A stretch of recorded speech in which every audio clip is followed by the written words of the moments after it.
नमस्कार, तारा न्यूज मध्ये आपलं स्वागत आहे। मध्यरात्रीपासून एसटीच्या तिकिटांमध्ये दरवाढ करण्यात आली, तर ही दरवाढ जवळपास 15% करण्यात आली। तर ही तिकिटाची दरवाढ प्रवाशांना परवडणारी आहे का, हे जाणून घेण्यासाठी आज आपण कोल्हापूर येथील मध्यवर्ती बस स्थानकावर आलो आहोत। तर जाणून घेऊयात येथील बस स्थानकावरील प्रवाशांना ही दरवाढ परवडणारी आहे का। एसटी दराबद्दल जी आता वाढ झालेली आहे ती पूर्णपणे अयोग्य आहे, कारण ते सामान्य माणसाला न परवडण्यासारखं आहे।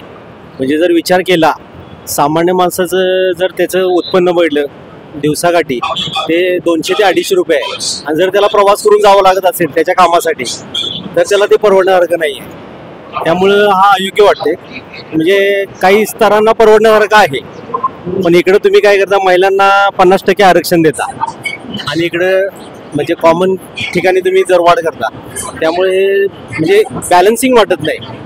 मग एक तुम्ही दरवाढ केला असेल तर काहीतरी एक कार्ड द्या, जेणेकरून नेहमी प्रवास करणाऱ्या लोकांना त्याच्यामध्ये सूट मिळेल। हे बाबा 10%, 15%, जे काय तुम्हाला योग्य वाटेल ते।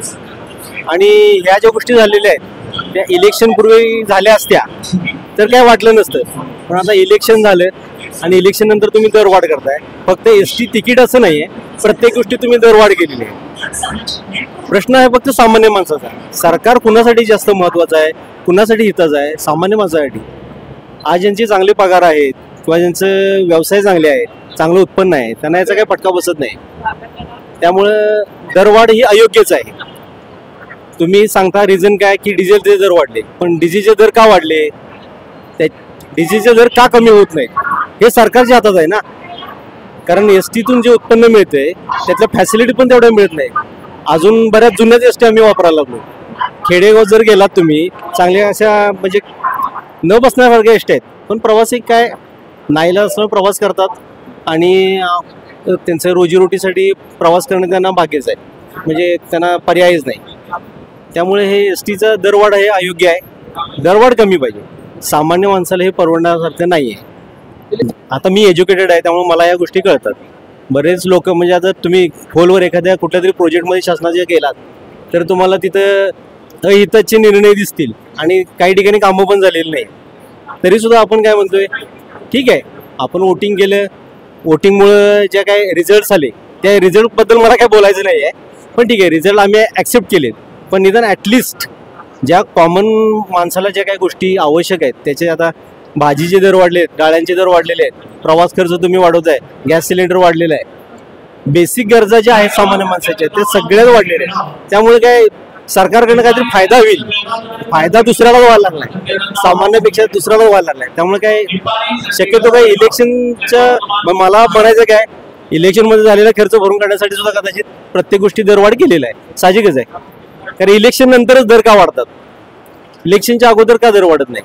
इलेक्शनच्या अगोदर बऱ्याच गोष्टी तुम्ही सूट देता किंवा फायद्याचे निर्णय फोकस करता, तेच कॉन्स्टंट राहिलं पाहिजे। कारण शेवटी काय म्हणजे माझं मत आहे, शेतकरी हा आता समाजातला महत्त्वाचा घटक आहे। त्याच्या खताला तुमचे व्हॅल्युएशन मिळत नाही, म्हणजे तुम्ही खतं वाढवलेले आहेत, खतांचे दर वाढलेले आहेत, त्यामुळं शेतकरी लोकांना तिथं पण परवडत नाही, मग बाहेरचे सगळं सोसावं लागतं। त्यामुळं फार म्हणजे अनकंडिशनल गोष्टी आहेत त्या सगळ्या, काय बोलण्यासारखं नाही। सरकारला आपण काय सांगू शकतो, लाडकी बहीण योजना काढली, एकीकडनं देत आहेत आणि एकीकडनं काढून घेत आहेत, परवडत नाहीये हे असं। आपल्यालाच ते गोल फिरवत आहेत, आपल्यालाच कळत नाही जनतेला आपण काय करायला पाहिजे, हे चुकीचं आहे। आत्ताच निवडणुका झाल्या का नाही तर लगेच त्यांनी दरवाढही केली बसची। कुठं जाण्याची पंचित पडत्या, वडापावली तर दर लावत्यात, तेव्हाच लावत्यात। गरिबांनी कुठं जायचं, 500 रुपये दिल्याला नियमित केलं त्यांनी, खरं इकडनं किती पट्टे वाढवले त्यांनी, गोरगरिबांनी काय करायचं। आमच्या इकडं वडगावात आलोय मी, येऊन झालं 4 दिवस। मी आज हाफ तिकीटवर आलो, खरं 10 रुपये वाढत झालं, तिकिटात 10 रुपये वाढ झाली। आणि राधानगरला पोरगं गेलं ते 120 रुपये तिकीट झालं, आज 90 रुपये आज 120 रुपये तिकीट काढून पोरगं घालवले। मग लोकांनी करायचं काय, त्याला आळा कुठे तर घातला पाहिजे। महागाई स्वस्त झाली पाहिजे, गोरगरिबासाठी रोजगार आमचा का वाढत नाही। मग आम्ही रानात जातोय 150 रुपये हजेरीला, सकाळी 9ला जाऊन 2ला येतोय, 150 रुपये। त्यात वाढ झालेली नाही. 4 वर्ष झाला 150 रुपये हाजरीनं जातोय. त्यात का वाढ झाली नाही? त्यात बी वाढ केली पाहिजे की सरकारने. बरोबर आहे की? एवढंच बोलतो.